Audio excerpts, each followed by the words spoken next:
It's Thursday, November 3rd, 2016, and you have found yourself watching yet another live edition of Newscenter. Good evening, everyone. I'm Ryan Kaufman. And I'm Danny Beck. 2 weeks ago to the day we sat here reporting that it was 2 days ago into the historic ABSCUF strike, and now we are back in class. And thank goodness for that. In case you were unaware, on October 21st at roughly 4 p.m., the strike was called off after a tentative agreement was reached between ABSCUF and the state system of higher education. The two sides did have to make some major concessions to come to this agreement. The state system withdrew 249 points from the table, and ABSCUF accepted concessions to salary and benefits. ABSCUF President Ken Mash made the following statement: "Our primary goals were to preserve quality education for our students, protect our adjuncts from exploitation, and make sure the varieties of faculty work are respected." A new student art exhibition at CalU honors the dead. The Day of the Dead exhibition opened on Tuesday in Vulcan Hall. Talented students from the art department showcased their work and even sold some of their pieces. And as we discovered, the opening also brought out some interesting characters in costumes. As the calendar months changed, the students in the art department were readying their artwork to be hung in Vulcan Hall for the Day of the Dead celebration.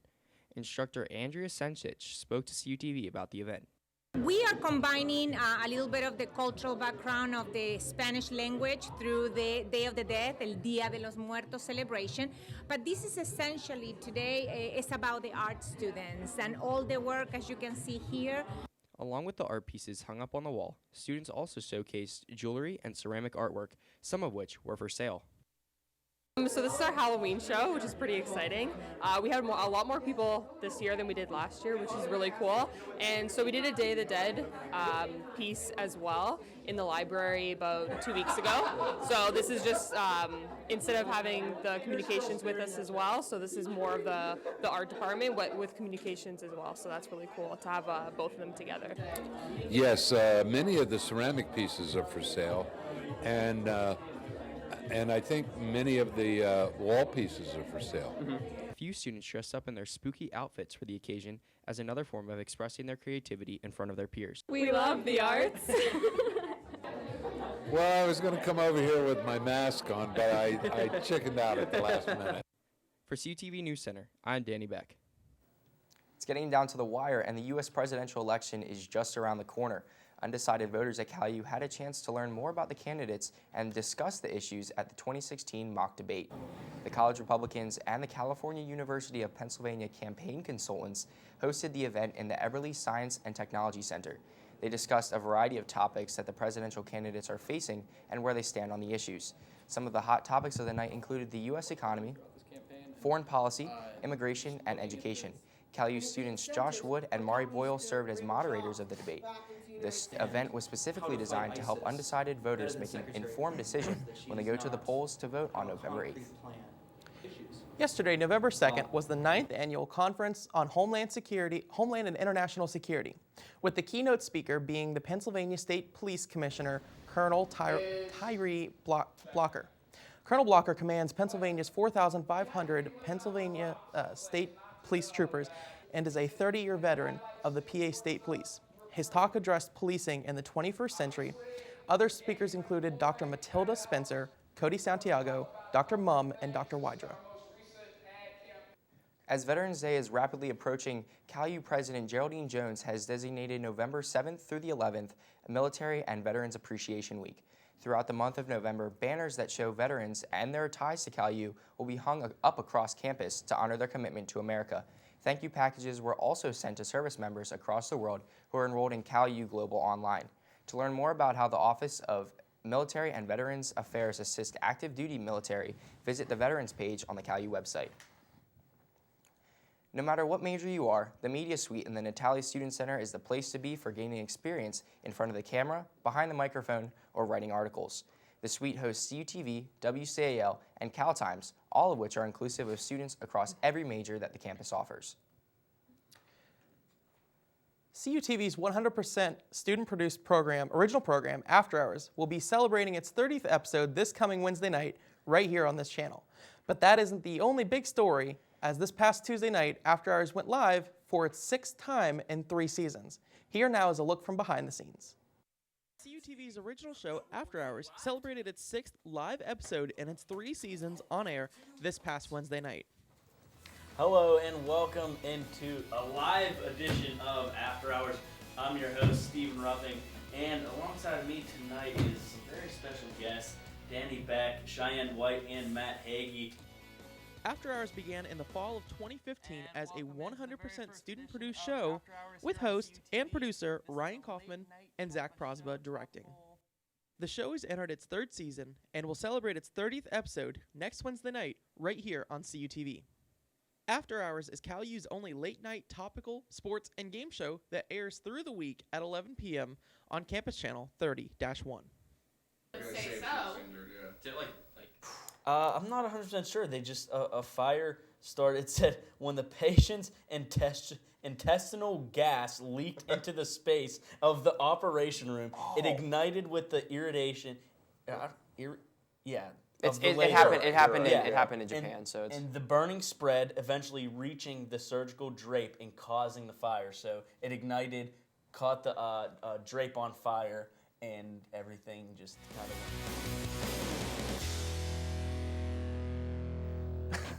Always fun times on that right there. Now, I will say, Anthony over here on our sports side of the set got to direct his first live episode of After Hours. So that was kind of cool that we got to get him in on that as well.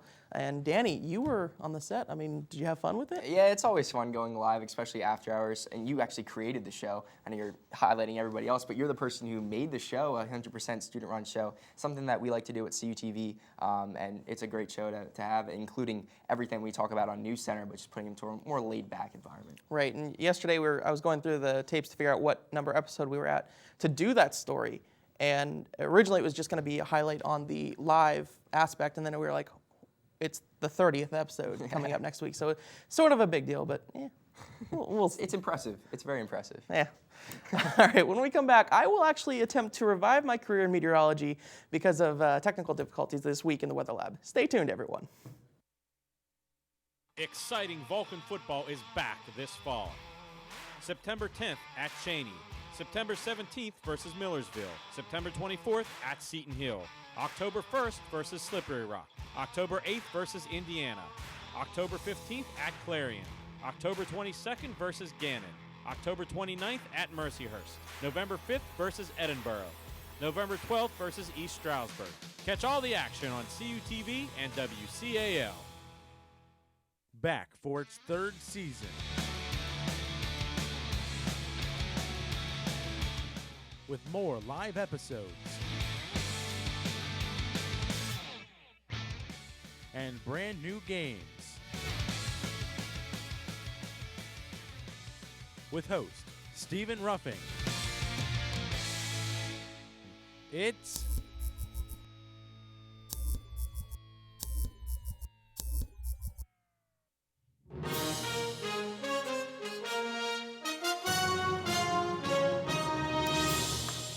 Welcome back. I am, once again, student meteorologist Ryan Kaufman.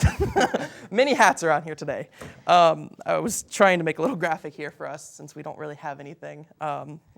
Danny, I mean, it looks like our forecast going forward, it's going to be in the 60s basically through the next week. That seems pretty exciting. Yeah, I like fall temperatures, as I've said before. I like the cooler temperatures, and this past week was very strange, being very warm. People walking out with T-shirts and shorts on. It looked very odd. So I'm glad to see that we're dipping back down, but dipping down with a little bit of clouds, not much rain, though. That's right, I mean, it basically looks sunny through the next week. We are using an ever-reliable app here.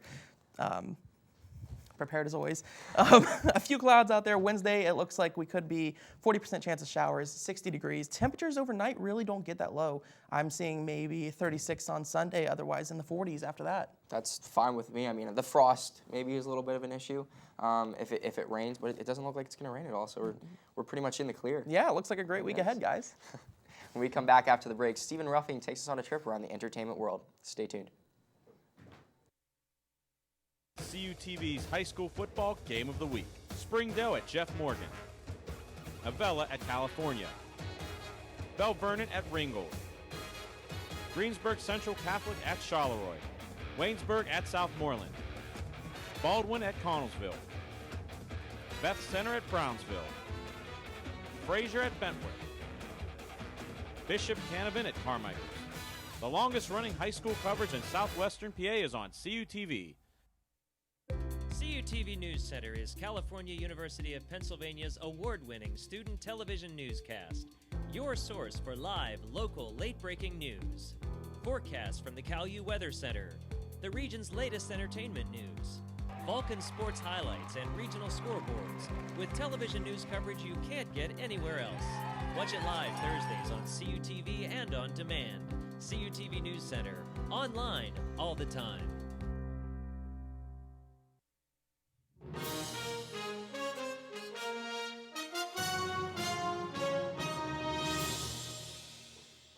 Welcome back to CUTV Newscenter. I'm Stephen Ruffing with your entertainment report.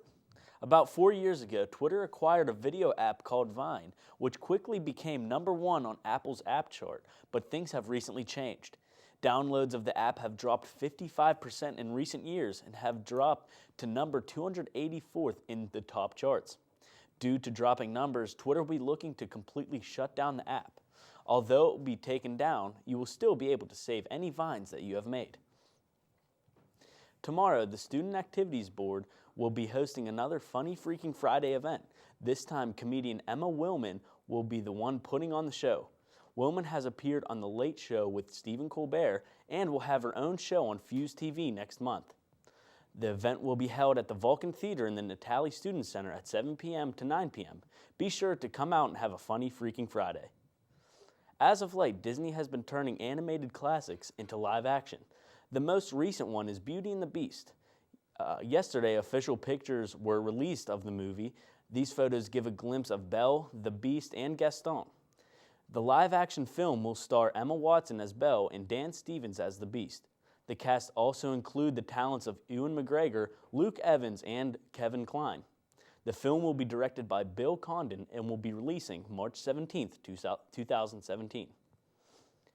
SAB will be hosting an event next Wednesday where you will be able to take a break from your schoolwork to enjoy a late-night breakfast with your friends. Come and join the Student Activities Board from 8 p.m. to 10 p.m. for free waffles. The waffles will be given out at the Energy Zone on the first floor of the Natali Student Center. Be sure you be there because they will be serving waffles until they run out. Last week, the university held its annual homecoming parade and also revealed the King and Queen. The homecoming parade was filled with local marching bands and amazing floats from different fraternities, sororities, and organizations. Every year, judges decide a winner for the floats, and this year, Phi Sigma Sigma and Acacia took home the prize for their theme park-style float. The first runner-ups were Alpha Sigma Alpha and Theta Xi. Along with the floats, there was last year's King and Queen, followed by all of the candidates for this year. The winners were announced later that day, and for the first time, it was a tie for Homecoming Queen between Lakeisha Bynum and Samantha Middlemiss, with their king, John Hershey. Congratulations to the winners. And to round out the entertainment for this week, we have Star Trek Beyond in the Vulcan Theater. The Enterprise faces a surprise attack in outer space and is forced to crash land in a mysterious world. Captain Kirk, Spock, and the rest of the crew have to face a lizard-like dictator who gets his energy from sucking the souls out of his victims while trying to find a way out of the hostile planet. Showtimes are 11 a.m., 7 p.m., and 10 p.m. Monday through Friday, and 4, 7, and 10 p.m. on Saturday and Sundays. Guys, I know I talked about Beauty and the Beast coming out. Disney doing all of these live actions. They're turning these animated movies into these live actions. I know my favorite was Tarzan that they did. They remastered Tarzan. Do you guys have any favorites? What maybe movies you'd like to see become live action? Yeah, I actually saw Jungle Book over the summer and highly recommend that movie, by the way. It was a very good movie. I think they did a great job with it. Some movies I think that could be a little odd, like Ariel maybe could be a little bit different, but I think they're doing a great job with it. I mean, yeah, I think they're doing a great job with it. I haven't seen really any of them, but I mean, I can't say I have a favorite either to it. Right, I never really watched any of the Disney movies either, so I'm excited to see what all they have to put out. Absolutely. All right, thanks, Steve. When we return, Anthony D'Agostino has your sports report. Stay tuned. Exciting Vulcan football is back this fall. September 10th at Cheney. September 17th versus Millersville. September 24th at Seton Hill. October 1st versus Slippery Rock. October 8th versus Indiana. October 15th at Clarion. October 22nd versus Gannon. October 29th at Mercyhurst. November 5th versus Edinburgh. November 12th versus East Stroudsburg. Catch all the action on CUTV and WCAL.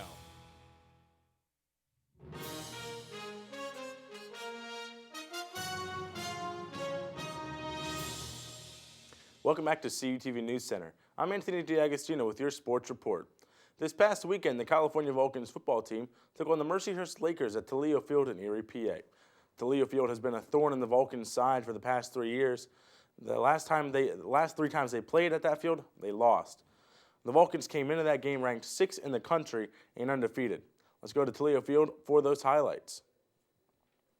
As you see here, Mercer is trying to get something to go on offense. And Altavilla getting stripped and sacked on the play. The California Vulcans would come up with the ball, already up 3-0.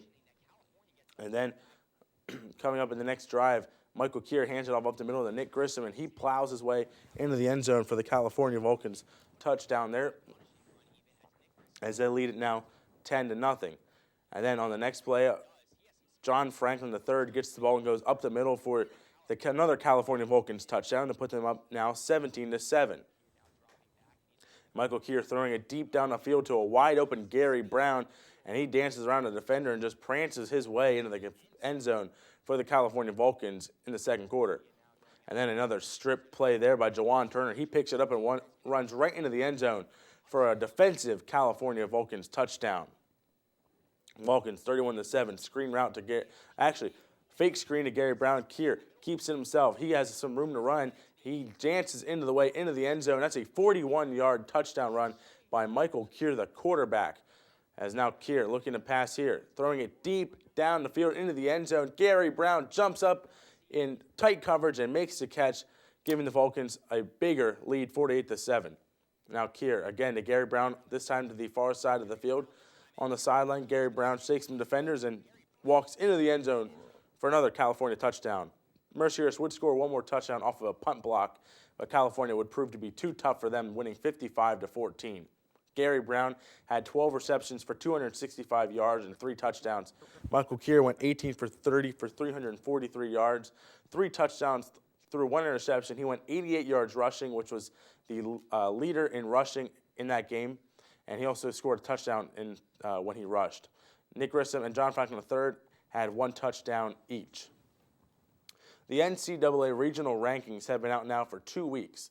After 2 weeks, the Vulcans are second in the region, just behind LIU Post at number 1.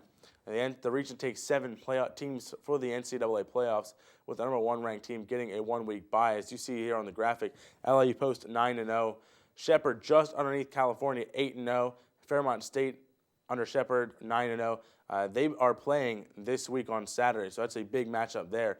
IUP, who California beat, is number 5. They are 7-1. And Edinburgh, Team California is taking on, is 7th in the region with a 7-1 record. As I said, the number 6 California Vulcans will take on the now number 24th seed Edinburgh Fighting Scots in a huge matchup. And for more information on that game, here's a preview provided by Sports Information Grad Assistant Matt Hagee. No matter where you're headed, and no matter how you get there, every path comes to a crossroads. The road to a PSAC championship is no different. 2 programs that have had their share at the top. 2 programs that were counted out before the season began. This Saturday, their paths cross for the PSAC West crown.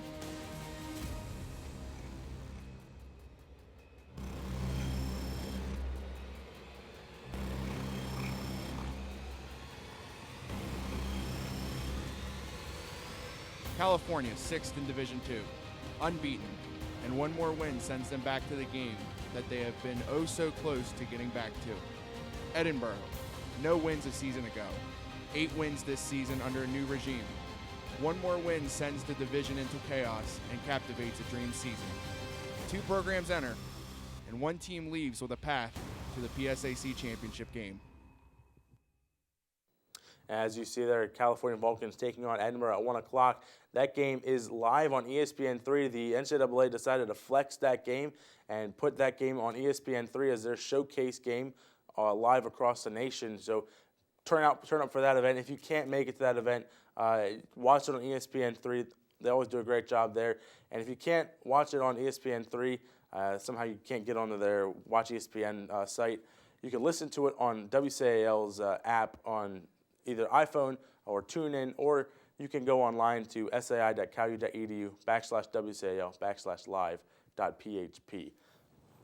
The upcoming home sports schedule for the next week is as follows.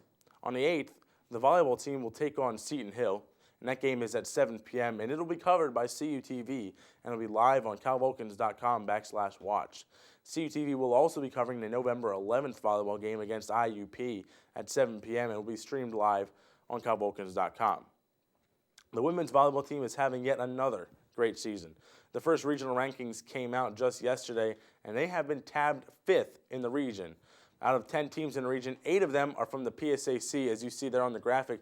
Wheeling Jesuit, the perennial power, 28-2. And then you have Edinburgh, Gannon, UPJ, Cal, Shippensburg, Indiana, Westchester, and Clarion, all right there in the middle, and they are all PSAC teams. And as I said before, California taking on IUP November 11th. California above them in the rankings, IUP number 7, they're 16-7, and California is first in their division in PSAC play. On November 12th, the Cal football team will either be taking on Kutztown for the PSAC championship if they win, and if they lose the game and then lose the subsequent coin toss, they will face East Stroudsburg in a non-conference matchup at 1 p.m. Game 7 of the World Series was played yesterday as the Chicago Cubs took on the Cleveland Indians. The game was an instant classic, and this World Series had so much history behind it. The last time the Cubs won the World Series was 1908, and the last time the Indians won the World Series was 1948. And the Cubs went on into the top of the 10th, tied at 6 apiece, and scored 2 runs.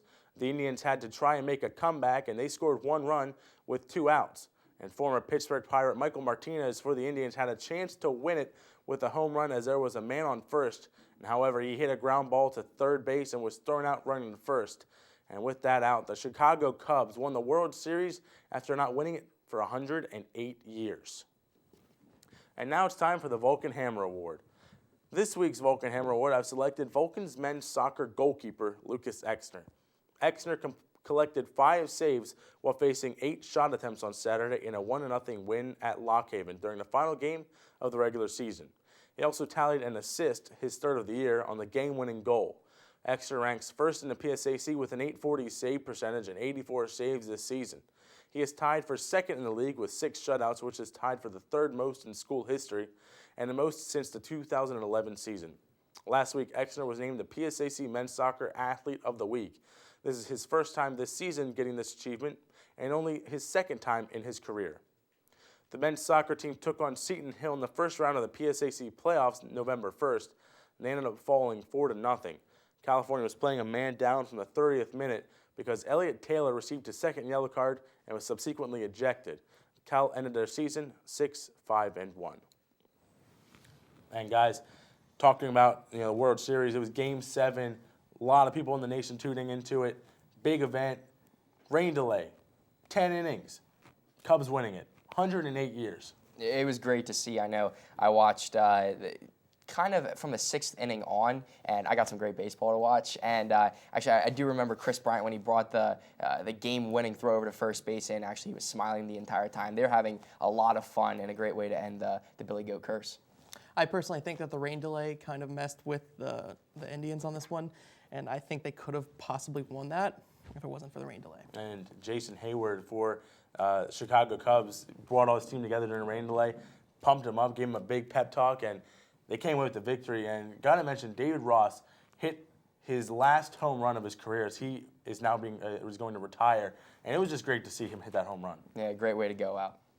Really quick, while I have Anthony here, Anthony, since we didn't get to talk to you earlier about the whole after hours thing, since we have time, how was it directing your first live after hours? Well, thanks for asking, Ryan. It was actually very interesting. I felt like I directed after hours before some of the non-live episodes, and it was a lot of fun. It is a good crew working for us, and live episode, you always got to make sure everything goes right because people are watching it live on TV. And but it was no different than a regular after hours, other than just making sure all my T's were crossed and I's were dotted. But it's a great opportunity to be the director of a variety show like After Hours. There's a lot of different components in After Hours, and it's not like your simple high school roundup or your coaches show that we do here. It's very complex with different segments, games in fact, and it's very fun to do, and it's even more fun to watch and to be a part of.